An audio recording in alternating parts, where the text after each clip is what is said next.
J.C. Jackson is providing the Chargers a bright spot at mandatory minicamp. The Rams are fitting draft picks under the salary cap, but just barely.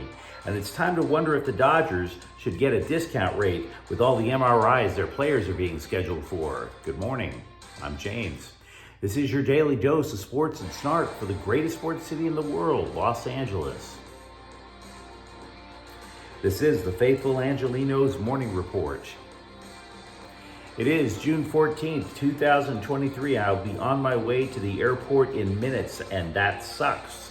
But we are building something for LA here, and that rules. So if you like being in the know about LA sports, clickety-clack the like button. Clickety-clack the subscribe button. There's a notification bell. Hit that. It'll let you know we drop new content. Sharing is caring. Let people know we exist. By all means, comment. Even if it's early, I try to reach out back to you guys. Now, before we go through the news and notes, a look at the scoreboard. Dodgers 5, White Sox 1. Will Smith homers. Tony Gonsolin pitches 6 shutout innings. Looks like the Dodgers are pretty happy to be back in LA. The White Sox and Dodgers will play again today at 7. Clayton Kershaw is 8-4 with a 2.95 ERA. Mike Clevinger 3-4 with a 4.19 ERA for Chicago. Houston is at LAFC at 7:30, just a few days removed from arguably the most humbling loss in LAFC's history. That one came in Houston. The Sparks are in Dallas at 10 a.m. Allegedly, 10 a.m. That's early. Now, look, all eyes were on J.C. Jackson at Chargers mandatory minicamp. He's no longer just simply running on a treadmill. He's actually cutting, taking part in drills. He was decreed by both coaches and, of course, himself as right on track to play this year after he missed much of last year with the Bolts due to a variety of leg injuries. You know, the last one being a ruptured patellar tendon.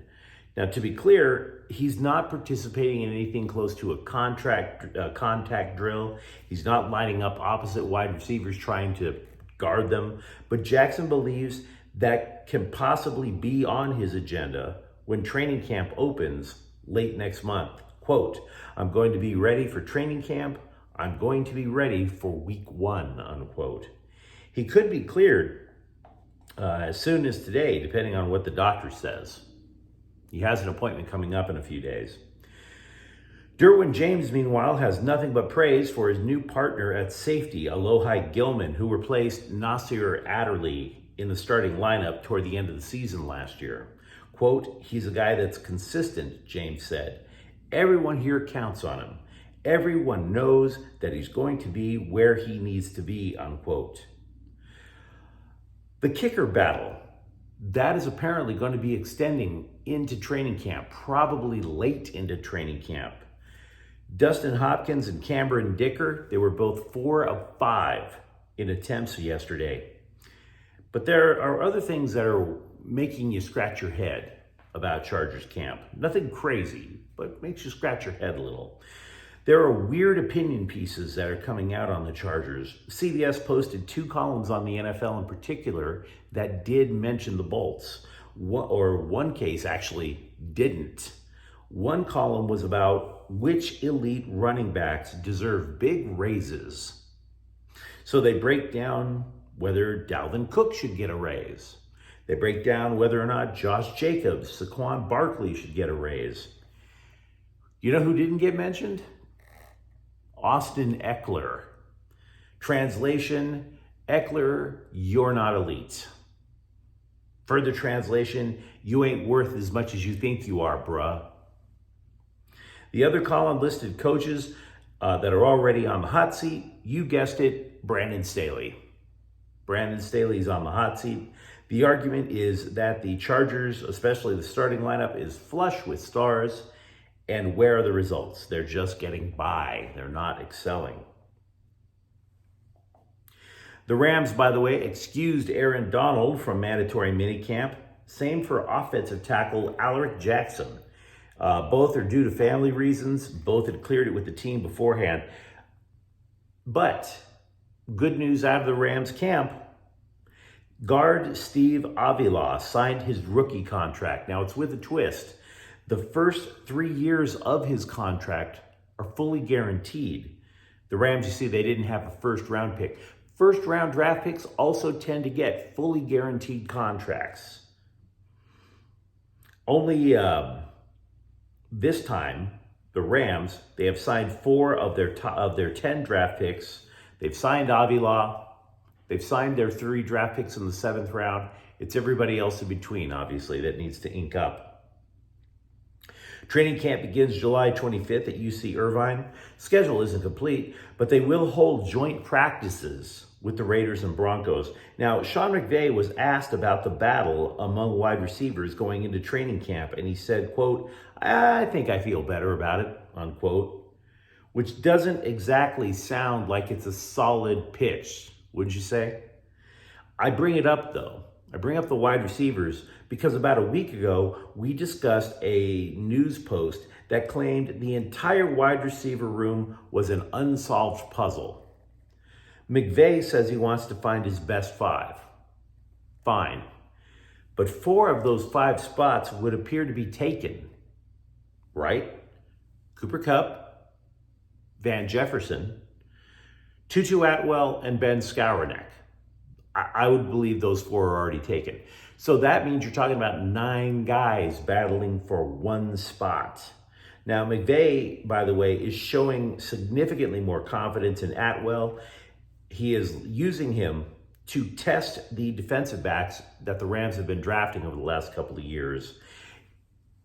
Atwell's a speed guy. So the idea is basically saying, look, can you keep up? Can you catch the quick dude? But McVay also is calling Atwell, quote, a real bright spot, unquote, at OTAs. And in addition to that, they're not only envisioning him as a wideout, but as a kick returner and a punt returner, taking advantage of the speed again.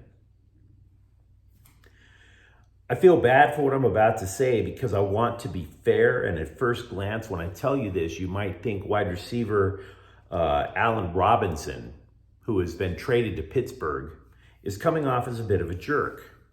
That's not necessarily fair to say that. They asked him why last season was so bad for him last year, and he said Matthew Stafford was never 100%. Now, that's not necessarily throwing the quarterback under the bus. He wasn't trying to be disrespectful. Matthew Stafford never was 100% last year. His shoulder was jacked up going all the way through the offseason workouts, so he never developed any rapport with Robinson or anybody. Quote, "We never actually could hit a groove and hit a stride that we wanted to hit," unquote, he told Sports Illustrated. By the way, the Rams are apparently playing a base defense with 1 inside linebacker, which means that they have a lot of faith in Ernest Jones. Max Muncy is going to miss a few games for the Dodgers with a strained hamstring. He's going to get an MRI this morning to find out the extent of the damage. Now, he might be playing as early as Thursday if the report from the radiologist comes back clean. It isn't the first time his left hamstring has started barking at him. LA was in Tampa Bay just a couple of weeks ago, and Muncy pulled up when the leg cramped up. Baseball America, though, this is just incredible to me. Baseball America is reporting that the starting rotation for the Dodgers AA team out in Tulsa, Oklahoma is just destroying everything in its sight. And that's appropriate because I'm here to tell you, if any city needs destroying, it's Tulsa, Oklahoma. The Texas League is considered hitter-friendly, but the Tulsa Drillers' 6-man rotation has an ERA of 2.78, an opposing batting average of 197. Now, the next best ERA in the league is 429. The next best opposing batting average is 240. The average fastball of these 6 starting pitchers is 94.9 miles per hour. That is the fastest, tied for the fastest with the Miami Marlins in all of professional baseball. So keep these names in mind over the next couple of years. Emmett Sheehan, Nick Frasso, London Knack, River Ryan, Nick Nastrini, and Kyle Hurt. Now look, obviously they're not all going to be Dodgers. That's a really big ask. But scouts across the major leagues believe that all 6 can become contributing major league starters. Another woman has come forward to claim that former Dodgers pitcher Trevor Bauer sexually assaulted her. It's only a civil case, though, and I'm not going to comment further because I wasn't there, and Bauer likes to sue people, especially random people, random reporters, probably people on YouTube, too. I have no idea. I just don't want to be included. I got no comment. ESPN cannot wait to stir the pot for next season. That's a given. They've already come out with way too early power rankings for the NBA, whether you want to buy it or not. The Lakers are ranked higher than the Clippers, 7-13. And from a cursory glance, you can kind of understand why. The Lakers went from damn near the bottom of the Western Conference to the Western Conference Finals. You could even nitpick. You could argue that the purple and gold should be a slot higher. Phoenix is number 6. And you're like, why? Phoenix fired their coach and there's about to clip Chris Paul off the roster. So maybe as high as 6 if you really wanted to argue it. The critique of the Clippers, though, the number being ranked 13 mid through the league, sounds a little grim, but honestly, it's kind of fair. Their entire season rests on Kawhi Leonard's knee. He and Paul George played together in only 38 games, less than half of the entire season. And how the hell are they going to navigate the salary cap?